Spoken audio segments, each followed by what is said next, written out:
कोई भी सपना साकार करने के लिए सबसे जरूरी है सही कोच का होना। चुनिए सक्सेस एकेडमी रायपुर को और करें अपने IAS PSC और व्यापम का सपना साकार। Download the app now.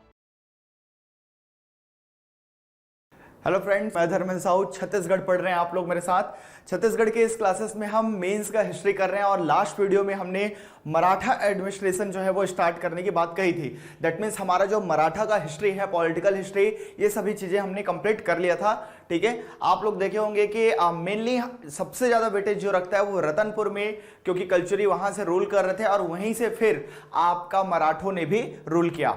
Then after जो बिंबाजी वाला था उन्होंने यूनाइट भी किया था और इसके बाद हमने 3 फेज से लेकर के 5 फेजेस में हमने मराठा को देखा। मेनली 3 है बट हम उसको 5 जानेंगे, क्योंकि पहले हम सबसे पहले जो बात किए जहां पर, ठीक है, रघुनाथ सिंह जो थे, ठीक है, रघुनाथ सिंह के लास्ट आपका रूलिंग के दौरान, कहने का मतलब यह है कि रघुनाथ सिंह जब शासन कर रहे थे तो उनका एकमात्र पुत्र था, वो भी मृत्यु हो गई थी उसकी, और भास्कर पंत ने 1741 में क्या किया, अटैक किया था छत्तीसगढ़ पर और उनको खुद, है ना, गद्दी से नहीं हटाया था, जबकि उनको शासन करने दिया गया था। वो 45 तक अपने अंतिम सांसों तक शासन किए। ठीक है, इसके बाद देखिए मोहन सिंह को गद्दी पर बिठा दिया गया और रायपुर शाखा अलग चल रही थी। यहां पर अमर सिंह को मराठों ने हराया और दोनों को यूनाइट करके बिंबाजी ने रतनपुर को ही अपनी राजधानी बनाई। ठीक है, तो यहां से आपका बिंबाजी वाला जब स्टार्ट होगा तो डायरेक्ट रूल होगा। फिर सूबा शासन हमने देखा वेंकोजी वाला, या इनडायरेक्ट रूल है। फिर हमने बीच में देखा Maratha rule under British protection. ठीक है, ये आपका 4th फेजेस था और 5th फेजेस में हमने देखा कि रघुजी थर्ड जब वयस्क हो जाते हैं, वो एडल्ट हो जाते हैं, ठीक है, तब उनको फिर से शासन सौंपी जाती है। इससे पहले जो ब्रिटिश प्रोटेक्शन में मराठा रूल चल रहा था वो सुप्रिटेंडेंट्स के माध्यम से ही शासन चल रहा था सूबे में, है ना। और रघुजी थर्ड ने क्या किया, जिलेदारों के माध्यम से ये शासन चलाएं। ठीक है, तो पहले सूबा बना, फिर वो डिस्ट्रिक्ट बन गया, फिर उसको जिला कहने लगा और जिलेदार के माध्यम से ये शासन चला। तो आज हम लोगों ने ये सारी चीजों को कंप्लीट कर लिया। अब हमारा नेक्स्ट जो टॉपिक होगा ये मराठा एडमिनिस्ट्रेशन है। ठीक है, बड़ा इंपॉर्टेंट है। जैसे कि हमने कल्चरल एडमिनिस्ट्रेशन देखा, वैसे ही मराठा के एडमिनिस्ट्रेशन से आपसे क्वेश्चन जो है वो पूछे जाते हैं। याद रखिएगा, पॉलिटिकल हिस्ट्री से ज्यादा इंपॉर्टेंट आपका एडमिनिस्ट्रेशन है, क्योंकि आप लोग देखेंगे कि जितने भी एडमिनिस्ट्रेटिव ये आपके अंपायर खड़े हुए, उनका एडमिनिस्ट्रेशन जो है वो बहुत ही अच्छा रहा होगा, तब वो अंपायर बन पाया। ठीक है, इसीलिए हम एडमिनिस्ट्रेशन का काफी हद तक क्या करते हैं, स्टडी करते हैं और उन सब चीजों को इंप्लीमेंट करने की कोशिश करते हैं कि दैट टाइम, ठीक है, क्या चीजें अच्छी थी उसको अभी इंप्लीमेंट कीजिए, और उस टाइम में कुछ खामियां रही होगी उसको सुधार करके इस बार हम उसमें क्या बेहतर कर सकते हैं। इन सब चीजों के कारण ही जितने हिस्ट्री हैं इनके एडमिनिस्ट्रेशन को हम क्या करते हैं, स्टडी करते हैं। सबसे मेन इंपॉर्टेंट ये बात है कि क्योंकि हम आप एडमिनिस्ट्रेशन में ही आना चाह रहे हैं, इसी वजह से इसका वेटेज काफी कुछ बढ़ जाता है। पॉलिटिकल हिस्ट्री से ज्यादा इंपॉर्टेंट आपका एडमिनिस्ट्रेटिव जो आपका हिस्ट्री है वो इंपॉर्टेंट है। दूसरी चीजें मैं ये कहना चाहूंगा, ठीक है, कि पॉलिटिकल हिस्ट्रीज जो है वो सिर्फ और सिर्फ राजाओं की, ठीक है, ये गुणगान करते हैं और सबसे बड़ी बात ये है कि जिनका लॉन्ग टाइम का ड्यूरेशन रहा है तो वो अपने एडमिनिस्ट्रेशन के दम पर ही, ठीक है, लॉन्ग टाइम तक रूल कर पाए हैं। और इसीलिए जितनी भी एडमिनिस्ट्रेशन की बात होती है, हम प्रशासन की बात करते हैं, तो लंबे लंबे शासनकाल वाले जो वंश होते हैं इन्हीं के ही एडमिनिस्ट्रेशन या फिर हम प्रशासन, जो प्रशासनिक आपका सिस्टम है, एडमिनिस्ट्रेटिव स्ट्रक्चर है, इसको स्टडी करते हैं। तो चलिए स्टार्ट करते हैं हमारा मराठा आपका एडमिनिस्ट्रेशन। यहां पर अगर हम बात करें तो छत्तीसगढ़ में जो मराठा एडमिनिस्ट्रेशन का एक्चुअल फेज हमको देखने को मिलता है, ठीक है, ये आपके वेंकोजी भोसले जो है इनके काल पे देखने को मिलेगा। क्यों? क्योंकि जो बिंबाजी थे वो उन्होंने एज इट इज या एज इट वॉज, जैसा पहले था वैसा ही उन्होंने शासन किया। इसमें कुछ खास चेंजेस नहीं लाए, जो वही अमात्य और ये सारी चीजें होती थी। बट जैसे ही सूबा शासन स्टार्ट होता है, ठीक है, जो सूबा रूल आपका स्टार्ट हुआ किसके टाइम पे, ड्यूरिंग वेंकोजी, तब यहां पर अलग अलग जो आपके अधिकारी जो है, नए नए ऑफिसर्स बोल सकते हो, आपके एम्प्लॉइज बोल सकते हो, इनका अपॉइंटमेंट जो है होता है। क्योंकि यहां पर मेन मकसद हो जाता है कि कलेक्शन ऑफ रेवेन्यू, ठीक है, इनका मेन टारगेट हो जाता है। क्योंकि आपको पता ही है कि लोग सूबेदार को अपॉइंट किए, और सूबेदार क्या होता था, एक सुप्रीम ऑफिसर होता था। सूबेदार was a supreme officer, not a ruler. ठीक है, ये बेसिक डिफरेंस है दोनों के बीच में, ये ध्यान दीजिएगा। ठीक है, मराठों ने प्रशासनिक अधिकारी और कर्मचारियों की नियुक्ति की, जिससे कर वसूली और आपकी लगान वसूली में आसानी होने लगी। सभी सूबा में एक सूबेदार क्या होते थे, सूबेदार होते थे, और उसके नीचे काम करने वाले बहुत सारे आपके क्या होते थे, कर्मचारी और अधिकारी जो है वो होंगे। ठीक है, दैट मींस आप आज के सिनारियो को देखेंगे तो सूबेदार कैसा, एक चीफ सेक्रेटरी जैसा है, याद रखिएगा, चीफ सेक्रेटरी मुख्य सचिव के जैसा है, जो कि आपके सबसे बड़े प्रशासनिक अधिकारी हैं। ठीक है, उस टाइम पर आप इतने बड़े प्रशासनिक अधिकारी है तो उससे आप अनुमान लगा सकते हैं कि जो सूबेदार होता था उसको मृत्यु दंड देने तक का अधिकार था। ठीक है, ये बड़ा इंपॉर्टेंट है। He had to be imposed आपका डेथ पनिशमेंट। ये आपके लिए एक बहुत ही बड़ा एग्जाम्पल होगा कि मृत्यु दंड कौन देता है, राजा के हाथ में होता है। दैट मीन्स वो राजा तो नहीं था लेकिन राजा से कम भी नहीं था। ठीक है, आप ये बोल सकते हैं, और आपके ये मेंस में आंसर जब आप लिखोगे तो काफी हेल्पफुल होगा। तो जितने भी आपके ऑफिसर्स होंगे, एम्प्लॉयज होंगे, अधिकारी और कर्मचारी, वो किसके अंडर काम करेंगे, तो सूबेदार के अंडर काम करेंगे। याद रखिएगा, द हेड ऑफ सूबा इज कॉल्ड सूबेदार, एज सिंपल एज दैट। ठीक है, चलिए आगे बढ़ते हैं। फिर यहां पर आंग्ल मराठा जो आपका इंपॉर्टेंट वॉर है, थर्ड मैं आप बोलूंगा, ठीक है, जो एंग्लो मराठा वॉर बोलते हैं, थर्ड सीताबर्डी वाला जो हमने देखा था, अप्पा साहब वाला, ठीक है, नागपुर में, और यहां से सरेंडर हो गए। और रघुजी थर्ड जो कि लास्ट बचे थे, काफी छोटे थे, वयस्क थे, अवयस्क थे। ठीक है, और इसको एडोलसेंट बोलते हैं हम, वो वयस्क के तौर पर किशोरावस्था में थे। ठीक है, तो उनको प्रोटेक्शन देने के लिए इन्होंने, ब्रिटिश ने नीति अपनाई। और आप अंपायर देख सकते हैं, देखिए कहां तक आपका मराठा जो है अंपायर ये फैला हुआ है, ध्यान दीजिए। ठीक है, तो ये काफी हद तक आपका बहुत बड़ा अंपायर जो है वो देखने को मिलता है मराठों में भी। ठीक है, चलिए अब इसमें जब हम बात करते हैं, ठीक है, कि इसके एडमिनिस्ट्रेशन में, तो सबसे ज्यादा इंपॉर्टेंट क्या होते हैं, प्रशासनिक अधिकारी और कर्मचारी, जो एम्प्लॉयज हैं, जो ऑफिसर्स हैं आपके मराठों के, उसके बारे में हम बात करेंगे। ठीक है, और सबसे ज्यादा क्वेश्चन जो है यहीं से देखने को मिलता है। 2 मार्क्स में भी देखने को मिल जाएगा, 30 वर्ड्स में, 60 वर्ड्स में। ठीक है, और डायरेक्टली पूछा गया है कि फडणवीस कौन है। ठीक है, आपके कमांड विस्तार पर आपको चर्चा करना है या टिप्पणी करना है, ठीक है, कमेंट करना है, तो ऐसे क्वेश्चंस आपको देखने को मिलेंगे। तो पहले बहुत सारी चीजें जो होती थी आपको एक साथ, ठीक है, बहुत सारे ऑफिसर्स के नाम लिखने थे, तो ऐसे बड़े बड़े क्वेश्चंस आते थे। बट आजकल आपको सीधा सीधा उस पर्टिकुलर पॉइंट्स में आपको पूछ दिया जाएगा। ठीक है, टेल अस अबाउट सूबेदार, हर इंटरव्यू में भी क्वेश्चन ऐसे पूछे जाते हैं। और या फिर कमेंट ऑन कमाविजदार, ये कमाविजदार पर आपको क्या करना है, टिप्पणी लिखनी है। कितने वर्ड्स में, 60 वर्ड्स में, 30 वर्ड्स में, ऐसे मीन्स के आपको आंसर जो है वो देखने को मिलेंगे। ठीक है, तो यहां पर अगर हम बात करें तो सबसे पहले सूबेदार के बारे में थोड़ा देख लेते हैं। ठीक है, ये आपको सेम इंग्लिश में मिल जाएगी। सूबेदार मराठा शासन काल में सर्वोच्च अधिकारी होता था। दैट मींस क्या बोलना चाह रही है, सुप्रीम कमांडर बोलिए, सुप्रीम ऑफिसर बोलिए। ठीक है, ऑफ सूबेदार, याद रखिएगा, supreme officer, not a king, ये आपके राजा नहीं है। ठीक है, he was appointed by the king और प्रिंस, जो भी आपके राजकुमार या फिर राजा होंगे वो अपॉइंट करते थे अपने अंडर। ठीक है, एक अधिकारी की तरह, लेकिन वो पूरा का पूरा आपके अंपायर में एस्टेट पे हेड है, और उसका एक एक स्टेट है, एक राज्य है, जिसमें आपका सूबेदार क्या होगा, हेड होगा। तो यहां पर आप लोग को ध्यान देना है, ज्यादातर गलतियां यहीं पे होती थी। ठीक है, राजकुमार या राजा जो है वो किया करते थे, और ये कहां पर रूल करते थे, राजकुमार या राजा, ये इनका जो मेन सेंटर पॉइंट था, हेडक्वार्टर था या राजधानी कहिए, ये था नागपुर। ठीक है, मराठों का, आप लोग याद रखें, ये पूरे सूबे का प्रमुख होता था, इन्हें मृत्यु दंड देने का अधिकार था। ये बड़ा इंपॉर्टेंट है। ठीक है, ही कैन या ही, देखिए यहां पर आप याद रखिएगा, ही कैन इंपोज क्या, डेथ पनिशमेंट। तो ये मृत्यु दंड दे रहे हैं, मतलब कितनी बड़ी बात है। आप खुद सोच करके देखिए, मृत्यु दंड देना किसी आम ऑफिसर के हाथ में तो होता ही नहीं था। ठीक है, ये राजा या फिर जो भी राजकुमार वगैरह होते थे, राज परिवार के लोग ही मृत्यु दंड देते थे। स्पेशली राजा ही दिया करता था, क्योंकि होल सोल अथॉरिटी जो है वो राजा या किंग के हाथ पे ही होती थी। याद रखिएगा, अनलिमिटेड पावर होता था राजा के हाथ में। तो यहां पर आपके क्या है, ये सूबेदार एक ऑफिसर हैं जो खुद अंडर आपके किंग काम करेंगे, माने इसके ऊपर सीधा सीधा राजा है और कोई नहीं रहेगा। ये आपके लिए इंपॉर्टेंट है। ठीक है, मैं बार बार बोल रहा हूं, दैट मींस इस पॉइंट को आपको हाईलाइट करना है, ये बहुत ही इंपॉर्टेंट पॉइंट है। दैट आफ्टर हम देखेंगे कमाविस्तार। ठीक है, तो हम पूरा का पूरा जैसे सूबा देख रहे हैं, ये सूबा क्या थे, परगनों में डिवाइड थे। जैसे कि हम आज देख रहे हैं कि हमारा पूरा का स्टेट जो है अलग अलग जिलों में डिवाइड है। ठीक है, तो उस समय ये 27 परगनों में डिवाइड हुआ करता था। ठीक है, जैसे कि विट्ठल राव दिनकर को हम मानते हैं परगना पद्धति के जन्मदाता, जबकि सूत्रधार ये स्टार्ट हो गया था किसने सोचा था कि मैं करूंगा, ये बिंबा जी के काल में ही स्टार्ट हो चुका था।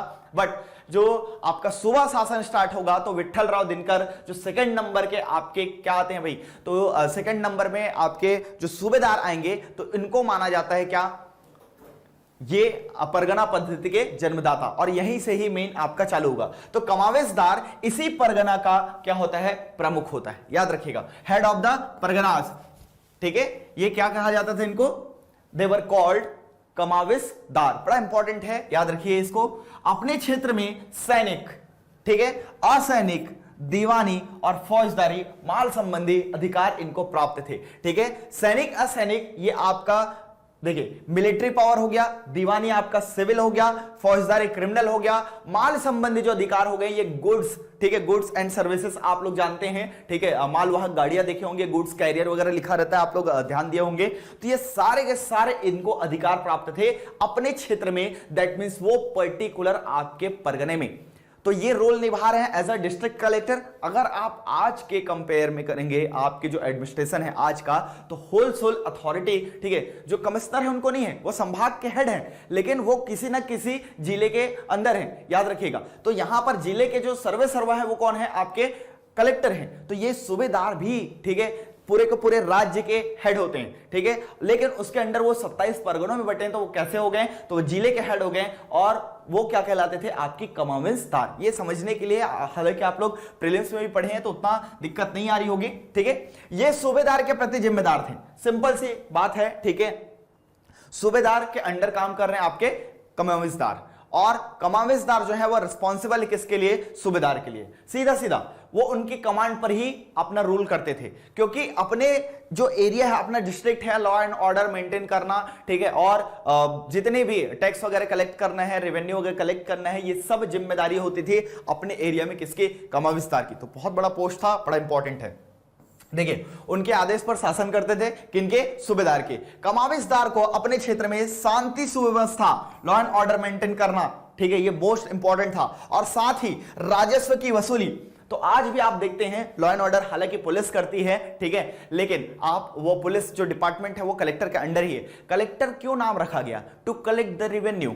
भाई सरकार को पैसा नहीं मिलेगा तो आप शासन कैसे करेंगे, ठीक है। तो यहां पर आप देखोगे तो वैसा ही पोस्ट है कमाविसदार। एक बात आप लोग जब कंपेयर करेंगे ना तो कभी भी भूलेंगे नहीं, और ये कंपैरेटिव स्टडी या फिर कंपैरेटिव जो आपके आंसर्स हैं वो आप इसको लिख सकते हो, ठीक है, ये आपको अच्छे मार्क्स दिलाएंगे, ठीक है। इनका स्थापना करना होता था, और साथ ही राजस्व की वसूली, सरकार के हितों की सुरक्षा का कार्यभार भी वहन करता था। दैट मींस जो भी सरकार इनको आदेश दे, ठीक है, नियम और कानून बनाए या फिर कोई पॉलिसी वगैरह बनाए, तो उनको इंप्लीमेंट करने का मेन जिम्मेदारी किसकी होती थी, कमाविसदार की। कितना इंपॉर्टेंट पोस्ट है ये, ठीक है। चलिए आगे बढ़ते हैं, देखेंगे फडणवीस। ये तो प्री में भी कितनी बार पूछा गया है, ठीक है, to track the record of income. ये बड़ा इंपॉर्टेंट है, जितने भी आय है, व्यय है, एक्सपेंडिचर्स हैं, ठीक है, आपके इनकम है, इनको ट्रैक करना है, इनका रिकॉर्ड रखना है। ये काम था फडणवीस का, ठीक है, आय व्यय का हिसाब रखना बोलते हैं हम, ठीक है, यही आपके लिए इंपॉर्टेंट है। और ये अपने हेल्प के लिए, इसके हेल्प के लिए कौन अपॉइंट होता था, नायब फडणवीस। नायब का मतलब ये होता है जैसे तहसीलदार होते हैं, नायब तहसीलदार, उसे जस्ट, ठीक है, उसके हेल्प करने के लिए आप समझ लीजिए, ठीक है, जैसे कि असिस्टेंट एसपी हो गए, असिस्टेंट डायरेक्टर हो गए, तो ये सब क्या होते हैं, असिस्ट करते हैं। वैसे नायब आपके फडणवीस इसके हेल्प के लिए होते थे, याद रहेगा। ये सारी चीजें देखो आपके इंग्लिश में भी एज इट इज आपको मिल जाएंगे, ठीक है। बढ़कर, बड़ा इंपॉर्टेंट है ये भी पोस्ट जो है, आपको कम से कम 30 वर्ड्स में सभी को लिखने की प्रैक्टिस करनी चाहिए। कमाविसदार और सूबेदार को थोड़ा ज्यादा लिखे, कमाविसदार का रोल ज्यादा होता था, इसको 60 वर्ड्स में आप लोग जरूर प्रैक्टिस करें, ठीक है। सबसे ज्यादा पूछने के चांसेस कमाविसदार और सूबेदार को ही होता है, ठीक है। बढ़कर, बढ़कर का काम परगना की सामान्य स्थिति और फसल की जानकारी किसको पहुंचाना, आपके कमाविसदार को। तो बढ़कर किसके अंडर काम कर रहा है, कमाविसदार को। भाई फसल की जानकारी, कहां कहां पर फसल अच्छी हुई है, ठीक है, आप उसको एसडीएम ले सकते हैं, आप आरआई ले सकते हैं, पटवारी ले सकते हैं, मतलब रेवेन्यू के ऑफिसर इस टाइप के, लेकिन आरआई पटवारी से कहीं ऊपर इनका स्थान था, जैसे कि एसडीएम। तो ये क्या करते थे कि सामान्य स्थिति, माने नॉर्मल है सारी सिचुएशन, और फसल की जानकारी, क्योंकि मेन आपका जो टैक्स होते थे यही इनका सोर्स ऑफ इनकम होता था, इंपॉर्टेंट सोर्स ऑफ इनकम, ठीक है, या मेजर सोर्स ऑफ इनकम कहिए। तो फसल ही अच्छी नहीं होगी तो इनको टैक्सेस कहां पे मिल पाएंगे, इसलिए इसकी जानकारी ये किसको देते थे, तो ये कमावेशदार को देते थे। कौन, बड़कर। तो मेन इंफॉर्मेशन याद रखना, कलेक्ट करना और किस तक पहुंचाना, कमावेशदार का, ये काम था बड़कर का, ठीक है। गौटिया, गौटिया कितनी बार पूछा गया, ये बड़ा इंपॉर्टेंट है, इसलिए पूछा जाता था क्योंकि ये मराठों में भी चेंज नहीं हुआ और कलचुरियों के समय से, उससे भी पहले से ये प्रथा देखने को मिलती है, और आज भी आप देखोगे गांव में गौटिया का बहुत बड़ा रोल होता है, ठीक है। छत्तीसगढ़ में गौटिया की परंपरा काफी प्राचीन है, प्राचीन काल से ही चली आ रही है, ध्यान दीजिएगा, ठीक है। यह ग्राम प्रमुख होता है, हेड ऑफ द विलेज, इसको हम क्या बोल रहे हैं, ग्राम प्रमुख, और यह पद वंशानुगत होता है। याद रखिए, बीच में अपॉइंट किया जाता था लेकिन वंशानुगत है, उसका बेटा जो है वो फिर क्या बन जाएगा, गौटिया बन जाएगा, ये इंपॉर्टेंट है। गौटिया क्या होता था, गांव का प्रमुख होता था, इसके साथ साथ, ठीक है, इसके नाते जनता का विशेष ख्याल रखना इसकी जिम्मेदारी भी होती थी, ठीक है। मींस ये पूरे के पूरे जनता का हेड है तो उसका पूरा ख्याल भी रखेगा। ऐसा नहीं कि वो अधिकारी है और सबको कुछ ना कुछ अपना ऑर्डर चलाएगा या इंपोज करेगा, ऐसा नहीं होता था, ठीक है। लगान निर्धारित भी करने में ये सहयोग देता था और साथ ही साथ इसका काम लगान वसूली की जिम्मेदारी भी होती थी गौटिया का, ठीक है। एंडरसन, एंडरसन आपके एक यूरोपियन ऑफिसर है, ट्रेवलर है, इनका कहना था, वह कौन, गौटिया, गौटिया के बारे में इन्होंने स्टेटमेंट दिया है, काफी इंपॉर्टेंट है ये, ठीक है, काफी सारा चीज क्लियर कर देता है। गांव के मामलों की निगरानी करता था, माने जितने भी काम गांव में चल रहे हैं इसकी निगरानी, इसका सर्वेलियंस कौन करता था, गौटिया करता था, इसका काफी रिस्पेक्ट था इसलिए ये करता था। गांव का प्रमुख मजिस्ट्रेट होता था, दैट मींस गांव में इसकी चलती थी काफी अच्छी, ठीक है, वो कुछ भी न्याय भी कर सकता था अपने लेवल पर, है ना, याद रखिएगा, ये मजिस्ट्रेट भी होता था और गांव वालों का प्रतिनिधि भी हुआ करता था, that means he was the representative of whole villages. ये जितने भी विलेज हैं इनके रिप्रेजेंटेटिव थे गौटिया, उसका प्रमुख होने के साथ साथ उनके प्रतिनिधि थे, बड़ा इंपॉर्टेंट है, याद रखिए, ठीक है। फिर एक आता है पटेल। गौटिया के बारे में काफी सारे इंपॉर्टेंट पॉइंट्स आपको पता चले होंगे, ये सब चीजों को जो इंपॉर्टेंट है उसको जरूर लिखिएगा, ठीक है। गांव में भूमि निर्धारण और वसूली, जो भूमि कर है, लैंड रेवेन्यू, इसको निर्धारण करना और वसूली करना, ये किसका काम था, पटेल का, ठीक है। तो इसमें बहुत सारे नाम मिलेंगे, पटेल को पूछा जाता है, बाद में पटेल का काम जो है वो छोटे मोटे झगड़ों का निपटारा करने के लिए भी दिया गया था, ठीक है, लेकिन मेन काम था भूमि का जो कर है वो निर्धारण करना। एक है बरार पांडे, पूछा गया है, इसको मैंने एक लाइन पे लिखा, खजांची। खजांची मींस क्या होता है, अधीक्षक के खजाने में जमा होने वाले रकम का हिसाब रखना, ठीक है। खजाने में जमा होने वाले, जो खजाना में क्या जमा हो रहा है, कोई भी ट्रेजरी है, कोई फंड है, इसमें जो पैसा जमा होगा उसका हिसाब कौन रखेगा, खजांची। और खजांची क्या है, ये बरार पांडे, इसको याद रखें आप लोग। और प्रत्येक गांव का दौरा करता था, ऐसा नहीं कि अपने मन से कर दिया, ये क्या कर रहा है, गांव गांव जा करके देख रहा है कहां पे कैसा फसल हो रहा है, कहां पे कौन सा काम चल रहा है, कौन सा कितना डेवलप हो रहा है, ठीक है, कहां कहां पर सिंचाई की सुविधाएं नहीं है। तो इन सब चीजों को देख करके ये एक रजिस्टर बनाता था, उसको एंट्री करता था, बही खाता वाला टाइप, ठीक है। और इसी के हिसाब से ही लगान का निर्धारण होता था, उस लगान रजिस्टर के अकॉर्डिंग ही क्या होता था, गांव में करों का निर्धारण होता था। ऐसे नहीं कि कुछ भी ले लेंगे, ठीक है, मतलब जिसके पास फसल ही नहीं हो रहा है ऐसे गांव में आप उसको ज्यादा टैक्स ठोक दिए, तो इस टाइप का सिस्टम नहीं था भाई, ठीक है। और वैसे भी वो दे नहीं पाते, वो हद से ज्यादा एक्सप्लॉइट हो जाते हैं, अपने आप में सुसाइड करने लग जाते हैं, व्हाटएवर, या फिर जान तो दे ही देते थे। आजकल के किसान भी हैं वैसे ही, है ना, तब से देखेंगे आज भी किसानों की स्थिति उतनी अच्छी नहीं हो पाई है, क्योंकि उनका पूरा मेहनत लग जाता है और टैक्स के रूप में इतना सारा चीज चला जाता है कि उसके पास कुछ बचते ही नहीं थे, ठीक है। और पहले तो ऐसी थी कि आप देख सकते हैं कि इतने सारे पेस्टिसाइड्स और ये सारी चीजें, है ना, दवाई वगैरह और खाद वगैरह जो है वो सुविधाएं नहीं हुआ करती थी। सिंचाई की एक सुविधा ही ठीक से नहीं हो पाती थी, सिंचाई की सुविधा होने के बाद भी फसल उतनी अच्छी नहीं हो पाती थी, जिसके कारण उनका फसल का जो प्रोडक्शन है वो काफी कम होता था और बहुत सारा मात्रा तो कहाँ चले जाता था, टैक्स में चले जाता था। आज भी आप देखेंगे किसानों की उपज उतनी नहीं हो पाई है, ठीक है, उतनी टेक्नोलॉजी भी बढ़ने के बाद भी ये नहीं हो पाया है। याद रखें, पोतदार, पोतदार की अगर हम बात करें तो इसकी नियुक्ति, इसका अपॉइंटमेंट जो बरार पांडे इनके हेल्प से होगा, ठीक है, इसके सहयोग के लिए किया जाता है। तो इनके हेल्प के लिए, बरार पांडे के हेल्प के लिए आपका कौन, पोतदार, ये अपॉइंट किया जाता था आपके लिए, ठीक है, याद रखिएगा, इनको असिस्ट करता था।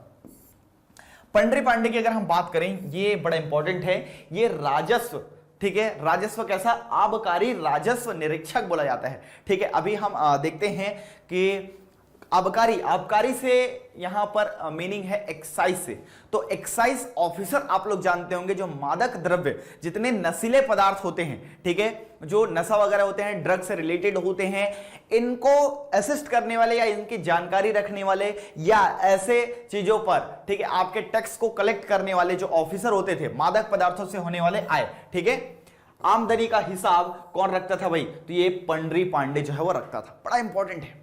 एक्साइज से उस समय भी काफी हद तक रेवेन्यू होती है, इसलिए सरकार आज तक इसको नहीं छोड़ पाई है, क्योंकि सबसे बड़ा रेवेन्यू का साधन क्या है भाई, ये एक्साइज मीन नशा।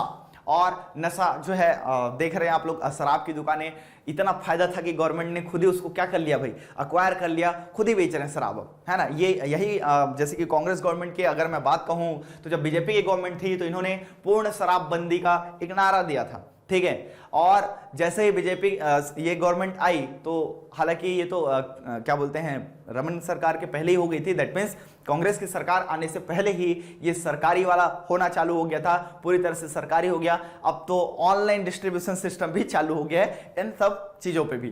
तो आप देख सकते हैं क्योंकि इसको इसलिए नहीं छोड़ पाती है क्योंकि बहुत हद तक लोगों को इसकी लत है, और सबसे बड़ी चीज क्या है कि इससे सबसे ज्यादा इनको रेवेन्यू या टैक्स के रूप में मिलता है, जिसके कारण इन चीजों को चाहकर भी गवर्नमेंट जो है बंद नहीं कर पाती, क्योंकि बहुत बड़ा सोर्स ऑफ इनकम है गवर्नमेंट का, ठीक है। ये तब भी हुआ करते थे और ये आज भी है, इसीलिए मैं बोल रहा हूं कि आप कंपैरेटिव स्टडी करेंगे ना, तो ये सारी चीजें प्रैक्टिकली आपको समझ में आते जाएगा, और आपको याद रखने की भी जरूरत नहीं, आपके आंसर्स भी दूसरों से बेहतर होंगे, ठीक है। एक है पोस्ट अमीन।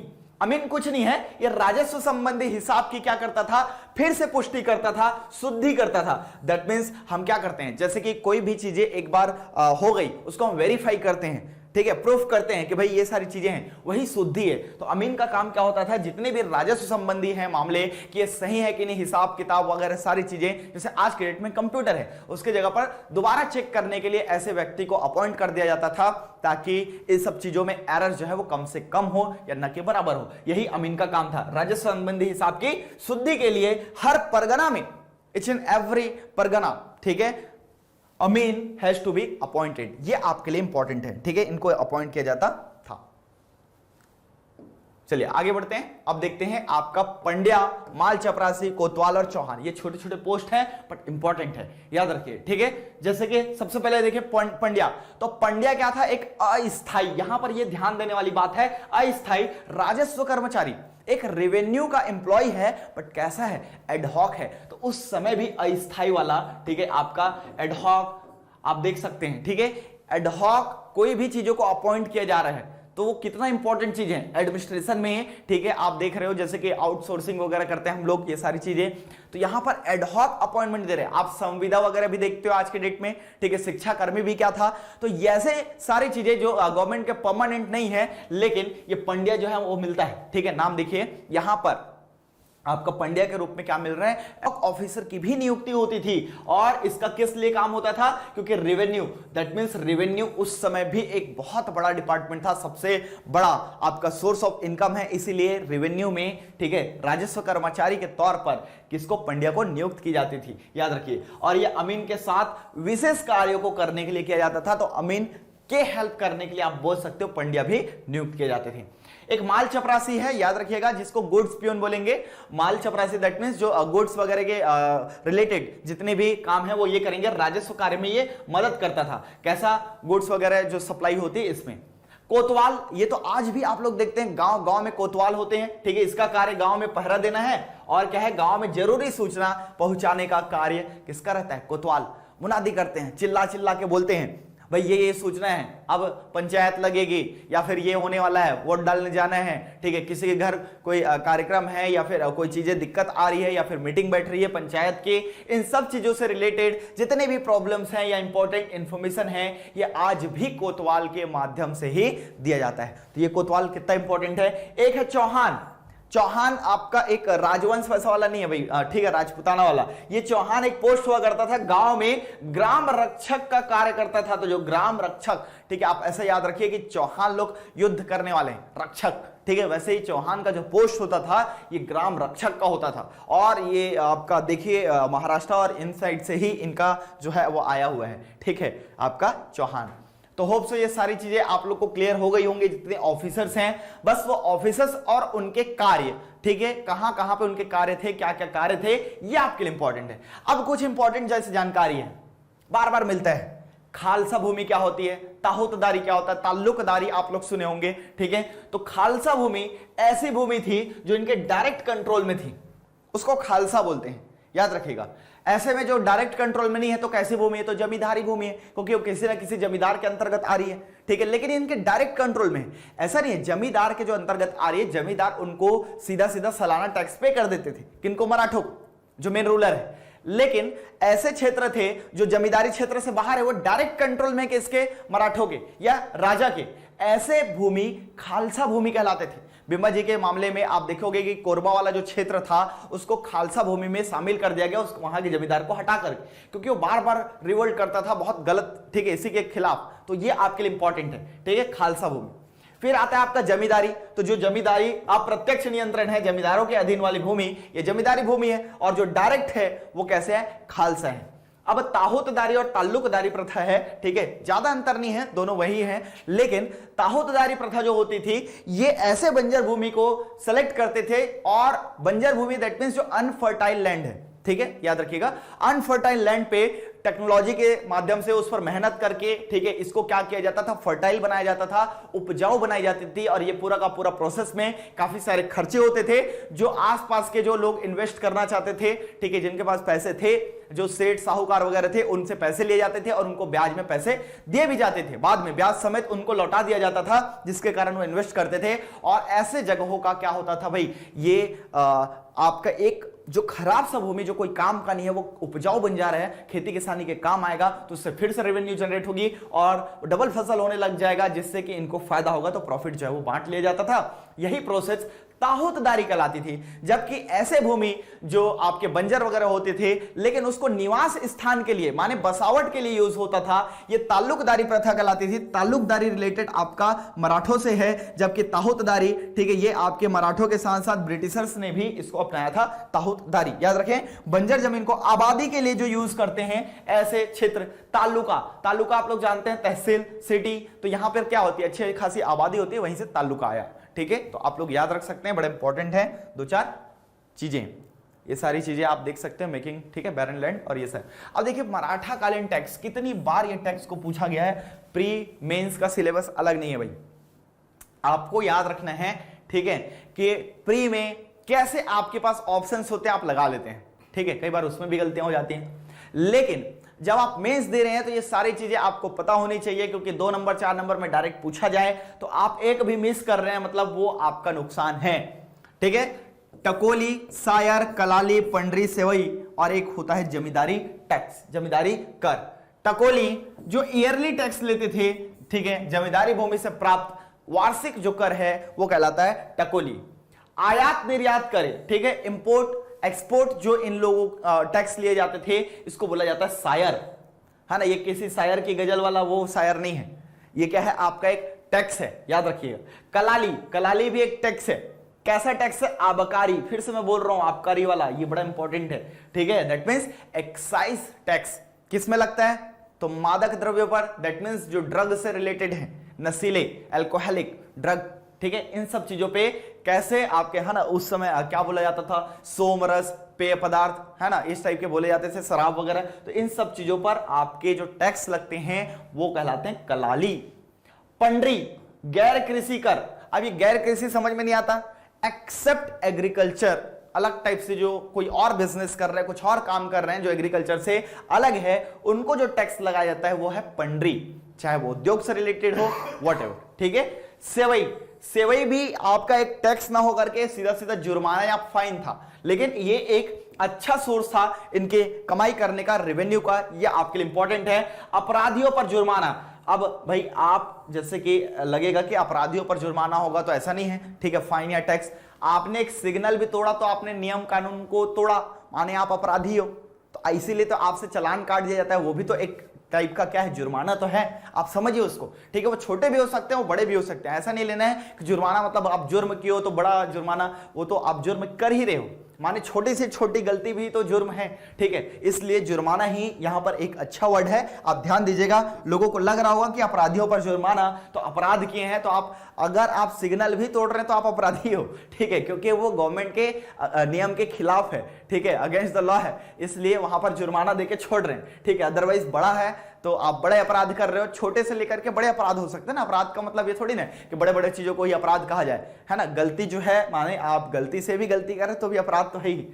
जमींदारी टैक्स, ये बड़ा इंपॉर्टेंट है। देखिए, कुछ ग्रेन्स को हम इंपोर्ट करते थे, बाहर से लाया जाता था अनाजों को, तो ऐसे ग्रेन्स या ऐसे अनाज पर, ठीक है, जो यहां स्टेट में लाए जा रहे हैं, तो उस पर जो टैक्स लगा जाता है वो लगाया जाता था, उसको बोलते हैं जमींदारी टैक्स। बड़ा इंपॉर्टेंट है, ठीक है।